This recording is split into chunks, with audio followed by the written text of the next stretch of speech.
శుక్లాంబరధరం విష్ణుం శశివర్ణం చతుర్భుజం ప్రసన్నవదనం ధ్యాయేత్ సర్వవిఘ్నోపశాంతయే. ఓం గం గణపతయే నమః. ఓం శ్రీమాత్రే నమః. ఓం శ్రీ గురుభ్యో నమః. ఓం శ్రీ మహాసరస్వత్యై నమో నమః. మా ఆది అస్ట్రాలజీని చూస్తున్నటువంటి మీ అందరికీ పేరు పేరున నా హృదయపూర్వక నమస్కారాలు. ఇప్పుడు మనం ఫస్ట్ జనవరి 2026 నుండి 15th జనవరి 2026 అంటే కొత్త సంవత్సరంలోనండి 15 రోజుల పాటు ఎలా ఉండబోతోంది 12 రాశుల వారికి తెలుసుకుందాం. ఫస్ట్ జనవరి 2026 నుండి 15th జనవరి 2026 వరకు కూడా 15 రోజుల పాటు అసలు గ్రహాల యొక్క ప్రభావం, గ్రహాలు ఏ రాశిలో ఉన్నాయో ఇప్పుడు మనం తెలుసుకుందాం. ముందుగా గురుగ్రహం వక్రగతిలో మిథున రాశిలో సంచారము, కేతు సింహరాశిలో ఉండడము సంచారం చేస్తుంటాడు ఆయన. అలాగే రవి బుధ కుజ శుక్రులు కూడా మీకు ధనుసు రాశిలో ఉంటారండి వాళ్ళు. అలాగే 13వ తారీఖున శుక్రుడు మకర రాశిలోను, 14వ తారీఖున అంటే 14th జనవరిలో రవి కూడా మకర రాశిలోకి వస్తున్నాడు. అంటే 16, 17 తారీఖులో కుజ శుక్రులు కూడా వస్తారు. బట్ మనకి ఇప్పుడు 15 తారీఖు వరకు చెప్పుకుంటాం కాబట్టి రవితో కలిసిన శుక్రుడు కూడా మనకి మకర రాశిలోకి వచ్చేస్తారు. రాహు కుంభరాశిలోను, శనీశ్వరుడు మీనరాశిలోనూ ఉంటారండి వీళ్ళు. సో వీళ్ళ వలన వాడు ఇచ్చే ఫలితాలు ఎలా ఉంటాయో తెలుసుకుందాం. మిథున రాశి, మీ రాశిలోనే గురుడు ఉన్నాడు కదండి. భయం ఎలా? ధైర్యంగా ఉంటారు, కొంచెం లావుగా ఉంటారు, కొంచెం బద్ధకంగా ఉంటారు, చదువు వస్తుంది, అలాగే సంతాన సుఖం కలుగుతుంది, తెలివితేటలు పెరుగుతాయి, మ్యాథమెటిషియన్గా బ్రహ్మాండంగా ఉంటారు మీరు, సకల విద్యలో పారంగతులు అవుతారు, శాస్త్రజ్ఞుడు అవుతూ ఉంటారు. అంతేకాకుండా ఫైనాన్షియల్గా అంటే ఆర్థికంగా ఎటువంటి ఇబ్బందులు పడరు. కుటుంబంలో సౌఖ్యము బాగుంటుంది, ఆదాయం బాగుంటుంది, ప్రయాణాలు చేస్తూ ఉంటారు, ధైర్యంగా ఉంటారు, పట్టుదల ఎక్కువ ఉంటుంది. మీరు ఏ పని చేసినా పట్టుదల ఉంటుంది, మంచి తెలియగలవారు, కొత్త ఐడియాస్ వస్తుంటాయి, దాన్ని మీరు కార్యరూపం దాలుస్తుంటారు, సక్సెస్ అవుతుంటారు. కానీ చదువు విషయంలో మాత్రము ఎంత చదివినా కూడా ఆటంకాలు ఎదురవుతూ ఉంటాయి. అంటే మీరు ఎక్కువ బాగా చదివినా కూడా మీకు మార్క్స్ తక్కువ రావడం అది జరుగుతూ ఉంటుంది. అలాగే మీ తల్లిగారికి, మదర్ గారికి ప్రేమాభిమానాలు తగ్గుతాయి. ప్లస్ ఆవిడకేంటంటే కొద్దిగా హెల్త్ ప్రాబ్లమ్స్ రావడానికి మెడిసిన్స్ వాడడానికి కూడా అవకాశం ఉంది. అదేకాకుండా మీరు భూములు, గృహాలు అయితే వాహనాలు కొనుక్కోడేటప్పుడు మాత్రం జాగ్రత్తగా ఉండండి. ఎందుకంటే ఎక్కువ డబ్బులు ఖర్చు పెట్టడమో అంటే ఆలస్యంగా మీ ఇంటికి రావడమో జరుగుతూ ఉంటాయి. రైతులు కూడా నష్టం వస్తుందండి, కొద్ది పంటలో నష్టం వస్తుంది, అంత శుభసూచకం మాత్రం కాదు. ఏదైనా మీ ఇంట్లో పుత్ర సంతానం కలగడానికి ఎక్కువ అవకాశాలు ఉన్నాయి. అంతేకాకుండా స్టాక్ మార్కెట్లో మీరు బాగా రాణిస్తారు. కళారంగంలో, సాహిత్య రంగంలో మీరు బాగా డెవలప్ అవ్వడానికి అవకాశం ఉంది. అంటే సంగీతం, సాహిత్యం, నృత్య కళాకారులలో వీళ్ళు ముగ్గురు బాగుంటారు. ప్లస్ సాహిత్య రంగంలో ఉన్న వారికి కొంచెం ఒక అడుగు ముందులో ఉండడానికి అవకాశాలు ఉన్నాయి. విదేశాలు కూడా వెళ్తారు. ఏదేమైనా మీ ఇంట్లో శుభకార్యాలు, ధర్మకార్యాలు, మంచి మంచి కార్యక్రమాలు మీ ఇంట్లో బాగా ఉండడానికి అవకాశాలు ఉన్నాయి. వ్యాపారాభివృద్ధి అవుతుంటుంది. ఫైనాన్స్ రంగంలో బాగా మీరు ఉంటారండి.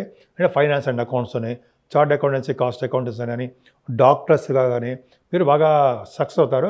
ముఖ్యంగా మీరు కోరుకున్న సంబంధాలు మీకు వస్తాయి. అష్టమరవి ఉన్నాడంటే ఇలాగ హెల్త్ ప్రాబ్లమ్స్ ఇవ్వడానికి అవకాశం ఉంటుంది. కానీ ఆయన విదేశాలు వెళ్ళడానికి కూడా అవకాశం తీసుకెళ్తుంటాడు. విదేశాలు కూడా మీరు వెళ్ళడానికి అవకాశం ఉంటుంది. అష్టమ శుక్రుడు కూడా జనరల్గా మీ జాతకాల్లో కూడా చూసుకోండి. అష్టమల శుక్రుడు ఉంటే ఒక మకర కుంభరాశిలో తప్ప ఉంటే వాళ్ళకి జీవించి ఉన్నంతకాలం కూడా డబ్బులు లోటు ఉండదు, ఐశ్వర్యవంతులుగా ఉంటారని మనకి శాస్త్రాలు కూడా చెప్తున్నాయి. సో ఇది పక్కన పెడితే భాగ్యంలో రాహు మంచివాడు కాదు కదా, మంచివాడే. నేను వాయుతత్వ రాశిలో పర్ఫెక్ట్గా బాగున్నాడు. అందుకనే మీరు విదేశాలు వెళ్ళడము, గంగాస్నానం చేయడము, ఇక్కడ ఇండియాలో కాశీ వంటి క్షేత్ర దర్శనాలు, హయ్యర్ ఎడ్యుకేషను, అలాగే రాహు ఆ ప్రభావం ఉందంటే డాక్టర్స్ గాను, ఇంజనీర్స్ గాను మీరు విదేశాలు వెళ్ళడానికి అవకాశాలు ఉన్నాయి. స్టాంపింగ్ కూడా అవుతుంది. ఏమీ భయపడాల్సిన అవసరం లేదు. అలాగే మీరు చేస్తున్న వ్యాపారాభివృద్ధి దినదిన ప్రవర్ధనం అవుతుంది. ఆటోమొబైల్ ఇండస్ట్రీస్, ఈ రాహు ప్రభావం కూడా భాగ్యంలో ఉన్న రాహు మేము ఎక్కడ భాగ్యాన్ని వృద్ధి చేస్తాడండి. ఆటోమొబైల్ ఇండస్ట్రీస్ వారికి, సిమెంట్ పరిశ్రమలో ఉన్న వారికి, కోల్ రంగంలో ఉన్న వారికి, కంప్యూటర్స్ సంబంధించిన హార్డ్వేర్స్ ఉంటారు సార్ వాళ్ళకి, అలాగే రియల్ ఎస్టేట్ రంగంలో ఉన్న వారికి కూడా చాలా మంచి చేస్తాడు.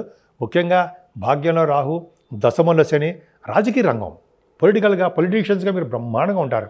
పదవులు వస్తాయి, గౌరవం పడతారు, ఆదాయం బాగుంటుంది. ముఖ్యంగా ప్రజాసేవ, ప్రజాదరణ ఎక్కువ ఉంటుంది. కంటకశని ఉంటాం కదా, దశమంలో శని కంటకశని అంటే సాఫ్ట్వేర్ రంగ ఉద్యోగస్తులకి, గవర్నమెంట్ సంబంధించిన ఉద్యోగస్తులకి చిన్న చిన్న ప్రాబ్లమ్స్ క్రియేట్ చేసేస్తూ ఉంటాడు ఆయన. కానీ భయపడే అవసరం లేదు. మీకు వెంకటేశ్వర స్వామి ఉన్నారు, ఆయన దర్శనం చేసుకుని ఉంటే ఏ ప్రాబ్లమ్స్ ఉండవు.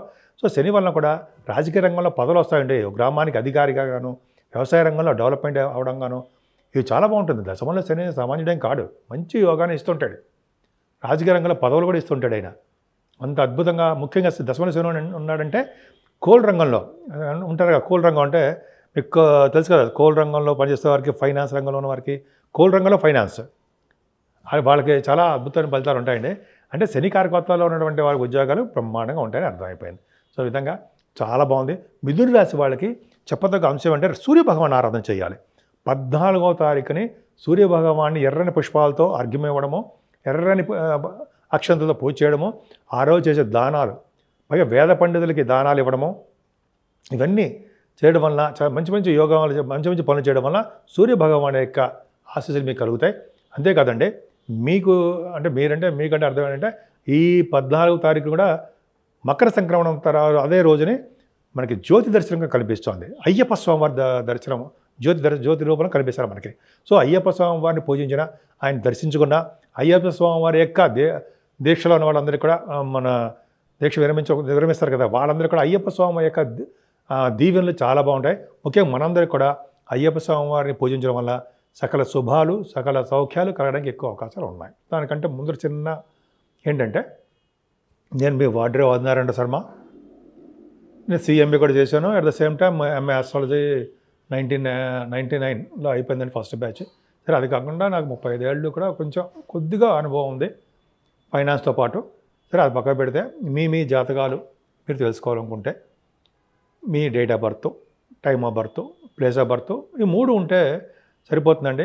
మీ జాతకాల్లో పెళ్ళిళ్ళు కాకపోయినా, కొంతమందికి ఉద్యోగ సమస్యలు ఉంటాయి, కొంతమందికి ఏమో చిల్డ్రన్, అనేక రకాల సమస్యలు ఉంటాయి కదా.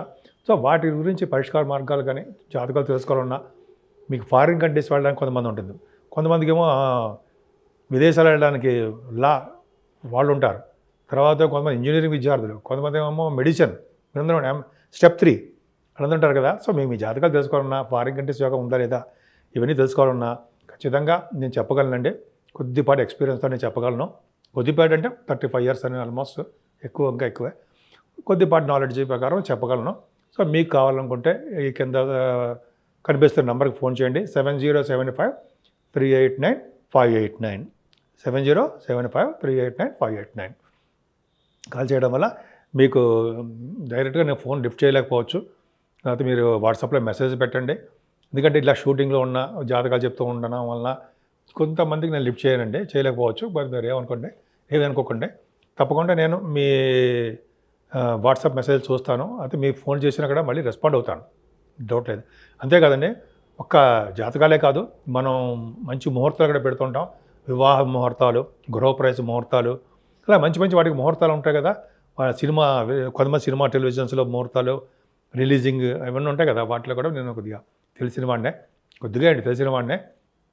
మీకు ఏం కావాలన్నా సరే మీరు కన్సల్ట్ చేసినా, మేము ఫోన్ చేసినా తప్పకుండా మనం చెప్పడదాం.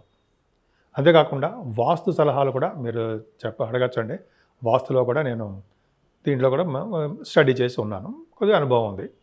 సరేనండి, ఇప్పటివరకు మనం తెలుసుకున్నాం అన్ని రాశుల వారు అంటే అర్థం అంటే మేషరాశి నుండి మీనరాశి వారి వరకు కూడా గ్రహాల యొక్క ప్రభావం ఉంటుందండి మన మీద, ఖచ్చితంగా ఉంటుంది. కొన్ని గ్రహాలు రాహు వలన, కేతువు వలన, అలాగే శనీశ్వరుడు వలన, కొన్ని గ్రహాల వలన, కుజుడు వలన మనకి దోషాలు అన్ని రాశుల వాళ్ళకి వర్తిస్తుంటాయి. అలా చెప్పి అందరికీ నిజంగా దోషాలు మనకు వస్తాయా అని కాదు. మన జాతకాల రీత్యా, జరుగుతున్న దశల రీత్యా, అంతర్దశల రీత్యా ప్రభావం ఉంటుంది. అది మంచి దశలు జరుగుతుంటే గోచార ప్రభావం తక్కువగా ఉంటుంది. ఏదైనా గోచారం చెప్పుకుంటున్నాం కాబట్టి రాహు సంబంధించిన మాత్రము ఖచ్చితంగా మీరు కాళహస్తిలో పూజ చేయించుకోవాలండి. అంతేకాకుండా మీ జాతకాల్లో కూడా నీచ స్థితిలో రాహు ఉన్న, కేతు ఉన్నా కూడా కాళహస్తిలో పూజ చేయించుకోవడము, అలాగే స్వామివారిని, శివుడిని, పార్వతమ్మని దర్శనం చేసుకోవడం ఒకటి ఇంపార్టెంట్. సరే, అదే చేయలేకపోయినా మన ఊళ్ళోనే, మన ఇంట్లో అంటే అమ్మవారికి సంబంధించిన పూజలు చేసుకోవడము, లలిత సహస్రనామాలు చేసుకోవడం అదొకటి. టెంపుల్స్కి వెళ్ళి కొన్ని రోజులు, కొన్ని వారాల పాటు రాహు సంబంధించిన పూజలు, కేతు సంబంధించిన పూజలు చేసుకోవడం చాలా ఇంపార్టెంట్. అంతేకాకుండా శనీశ్వరుడు కొన్ని రాశులు మాత్రం అష్టమ శని, అర్ధాష్టమ శని, ఏళ్ళ శని ప్రభావాలు మీకు తెలియదు కాదు. సో ఆ శని యొక్క దోషాలు కూడా పరిహారం అవ్వాలంటే ఖచ్చితంగా మనం శనీశ్వరుడికి అభిషేకాలు చేయించుకోవాలండి. కొంతమంది ఏళ్ళ శని ప్రభావం జరుగుతున్న వాళ్ళు కొంతమందికి మీరు జపాలు కూడా చేయించుకుంటే మంచిది. అది మీ ఇష్టం, చెప్పడం మాత్రం చెప్తుంటాను. అంతేకాకుండా శనీశ్వరుడు ప్రభావం కూడా తగ్గాలంటే వెంకటేశ్వర స్వామి వారి దగ్గర దీపారాధన, స్వామివారికి తులసి మాలలు సమర్పించడము, శివాభిషేకాలు చేసుకోవడము, ఆంజనేయ స్వామి వారికి దర్శనాల వలన శనీశ్వరుడు వల్ల వచ్చే దోషాలు చాలా మటుకు తగ్గుముఖం పడతాయి. అంతేకాకుండా మనం ఎప్పుడూ కూడా అమ్మవారిని ఎప్పుడూ పూజించాలండి. కనకదుర్గ అమ్మవారు అవ్వచ్చు, అలాగే కామాఖ్య అమ్మవారు, పార్వతీదేవి అమ్మవారు అవ్వచ్చు, అలాగే మీ ఇష్టం, మీ అమ్మవారు మీ గ్రామదేవత అవ్వచ్చు. ఎలాగైనా సరే అమ్మవారి యొక్క పూజలు చేసుకోవడం వల్ల కూడా సకల శుభాలు కలుగుతాయి అనడంలో సందేహం లేదు. ఈ 12 రాశి వారు కూడా మీకు తోచినట్టుగానే మంచి మంచి పూజలు చేసుకోండి. గ్రహాల యొక్క ఇబ్బందులు లేకుండా అన్ని రంగాల్లోనూ మీరు ముందంజలో ఉండడానికి ఎక్కువ అవకాశాలు ఉంటాయి.